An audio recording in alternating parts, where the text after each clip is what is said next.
이번 역은 김간의 김밥역입니다. 만약 매일 타는 지하철에서 이런 안내 방송이 나온다면 어떠실 것 같으세요? 아마 그냥 피식 웃고 말겠죠.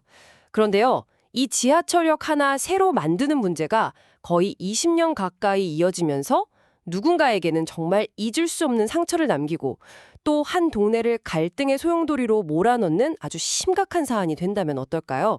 오늘 저희가 파헤쳐볼 자료 뭉치가 바로 그 이야기입니다. 서판교 지역의 지하철역 신설을 둘러싼 아주 해묵은 논쟁인데요. 와, 손에 들고 있는 자료만 봐도 정말 복잡합니다. 국토교통부의 아주 차가운 데이터가 담긴 공식 문서부터요. 한 아버지의 그 절절한 심경이 담긴 글, 그리고 주민들 간의 날선 공방이 오가는 온라인 커뮤니티 게시글이랑 풍자 연상 콘티까지 정말 각양각색의 목소리가 담겨 있어요. 네, 오늘 저희의 임무는 이 복잡하게 얽힌 실타래를 하나씩 풀어보는 겁니다. 이 갈등이 대체 어디서부터 시작됐는지 그 뿌리를 좀 찾아가 보고요. 각자의 주장이 어떤 논리에 기반하고 있는지, 그리고 그 이면에 깔린 어떤 기술적, 경제적 현실과 또 주민들의 감정적인 대립까지 깊이 있게 들여다보려고 합니다. 이걸 단순히 우리 동네에 역지어달라, 이런 지역 이기주의, 소위 님비 현상으로만 보기에는요, 그 속에 숨겨진 이야기가 훨씬 더 복잡하고 중요하거든요. 좋습니다. 그럼 이 거대한 논쟁의 실작전부터 한번 따라가 보죠.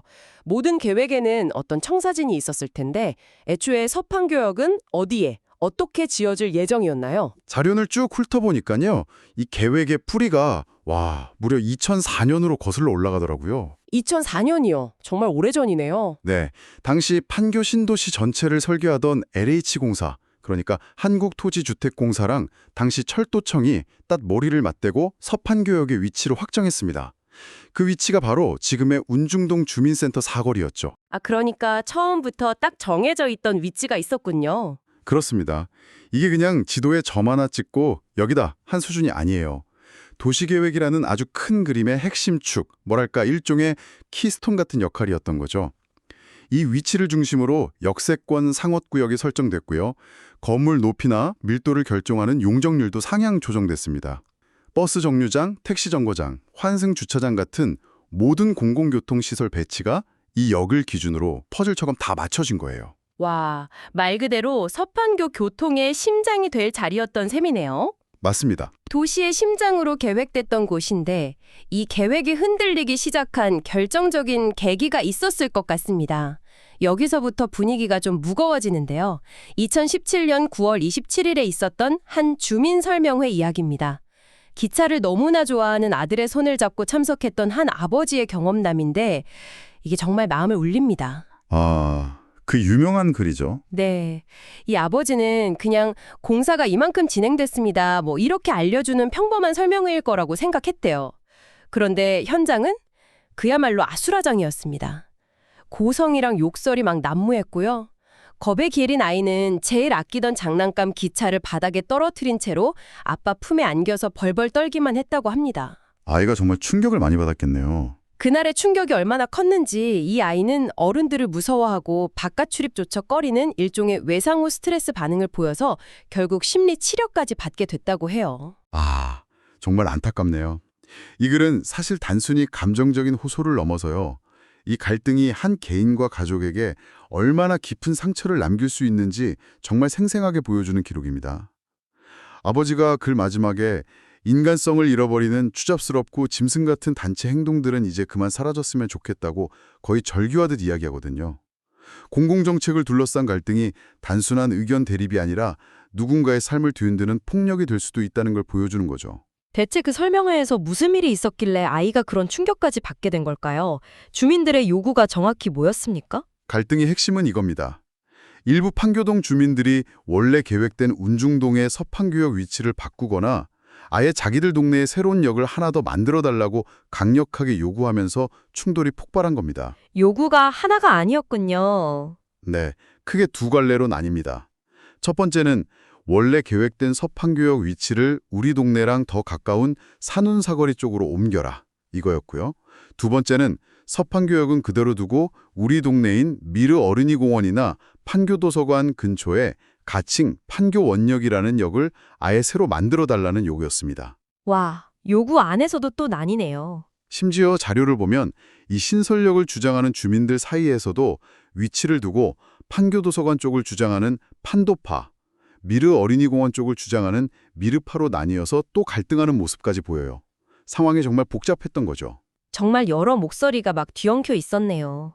이런 주민들의 강력한 요구에 대해서 당시 정부의 공식적인 답변은 뭐였나요? 2017년 11월에 나온 국토교통부의 공고문이 그 답을 아주 명확하게 보여줍니다. 한마디로 반영 불가.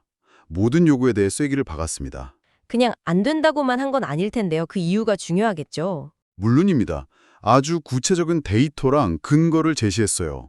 우선 기존 역 위치를 옮겨달라는 요구에 대해서는 이건 2004년에 이미 도시계획과 함께 확정된 사안이고 그동안 세 차례나 예비 타당성 조사, 그러니까 사업을 해도 될지 말지 검토하는 국가적인 조사를 통과한 거라 지금 와서 바꿀 수 없다. 이렇게 딱 선을 그었습니다. 그건 이해가 되네요.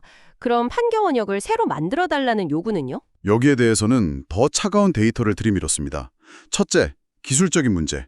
이 노선을 달릴 열차는 일반 지하철이 아니라 준고속 열차 EMU 250이거든요. 아, KTX 같은 건가요? 그렇죠.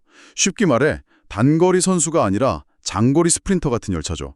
최고 속도를 내려면 역과 역 사이의 거리가 충분히 확보되어야 하는데 판교원역을 만들면 역 간 거리가 너무 짧아져서 제 속도를 낼 수가 없다는 겁니다. 둘째는 더 결정적인 경제성 문제였습니다. BC 분석, 즉 비용 대비 편익 분석 결과가 0.47로 나왔습니다. BC 분석 결과가 0.47이라는 게 구체적으로 어떤 의미인가요? 청취자분들이 이해하기 쉽게 좀 설명해 주실 수 있을까요? 아, 네. 아주 쉽게 비유하자면 이렇습니다. 우리가 세금으로 1,000원을 투자해서 이 역을 지었을 때 시간 절약이나 생산성 향상 같은 경제적 이익으로 돌아오는 가치가 470원밖에 안 된다는 뜻이에요. 아, 보통 BC값이 1.0을 넘어야 투자할 만하다. 즉 본전은 찾는다고 보는데 0.47이면 절반 이상 손해보는 장사라는 거죠. 와, 그렇군요. 네, 국가 전체적인 관점에서는 사업성이 전혀 없다고 판단한 겁니다. 사실상 2017년에 정부는 이 데이터로 논쟁의 마침표를 찍은 셈이었죠. 데이터상으로는 완벽하게 끝난 이야기처럼 들리네요. 기술적으로도 어렵고 경제적으로는 아예 손해보는 장사다. 그런데 이야기가 여기서 끝나지 않는다는 게 이 사안의 핵심인 것 같습니다. 무려 7년이 지난 2024년 이 판교원역 신설 요구가 다시 수면 위로 떠오릅니다. 맞습니다. 꺼진 불씨가 다시 살아난 거죠. 이번에는 새로운 명분을 들고 나왔습니다. 바로 제2, 제3 판교 테크노밸리와의 연계성입니다. 아, 미래의 교통 수요를 대비해야 한다 이런 논리군요. 그렇죠. 하지만 이 주장 역시 자료를 보면 현실적인 난관이 만만치 않아요. 역을 만들려면 수도권 제1순환 고속도로랑 안양 성남 고속도로 이 두 개의 거대한 고속도로를 모두 가로질러야 하거든요. 근데 이미 건설된 고가도로 구조물 때문에 기술적으로 거의 불가능에 가깝다는 지적이 나옵니다. 기술적, 경제적 난관이 여전한데도 불구하고 이 요구가 다시 공론화됐다는 건 어떤 정치적인 움직임이 있었다는 뜻이겠군요. 바로 그 지점입니다. 2024년 11월 신상진 성남시장이 주민 대표들을 직접 만나서 역사 신설 타당성 조사를 다시 해보겠다고 약속을 합니다. 다시요? 네. 2025년 추가 경정 예산에 관련 예산을 반영하고 1년 동안 용역을 진행해서 2026년에 국토부에 신설을 공식적으로 요청하겠다는 구체적인 계획까지 밝혔죠. 와, 2017년에 정부가 명확한 데이터로 불가 판정을 내렸던 사안인데 7년 만에 지자체장이 다시 검토를 약속했다. 이게 바로 이 갈등의 핵심을 보여주는 장면 같네요. 데이터가 모든 것을 결정하는 게 아니라 결국 정치적 의지가 상황을 바꿀 수 있는 사례군요. 정확합니다. 7년 전과 데이터는 달라진 게 없지만 정치적 환경과 의지가 달라진 거죠. 결국 이 논쟁은 다시 원점으로 돌아왔고 이건 당연히 또 다른 갈등을 불러일으켰습니다. 물론이죠. 이 결정에 반대하는 목소리도 아주 거셀 것 같은데요. 저희가 확보한 한 온라인 커뮤니티 게시글을 보면 정말 조목조목 논리적으로 반박하고 있습니다. 어떤 내용들인가요? 우선 가장 기본적인 거리 문제를 지적합니다. 판교동 일부 아파트 단지에서 기존 서판교역까지의 거리를 재보니까 분당의 다른 동네 주민들이 버스를 타고 역까지 이동하는 평균적인 거리랑 별 차이가 없다는 거예요. 그러면서 모든 동네 모든 아파트 단지 앞에 지하철역을 만들어줄 수는 없지 않느냐고 일침을 가하죠.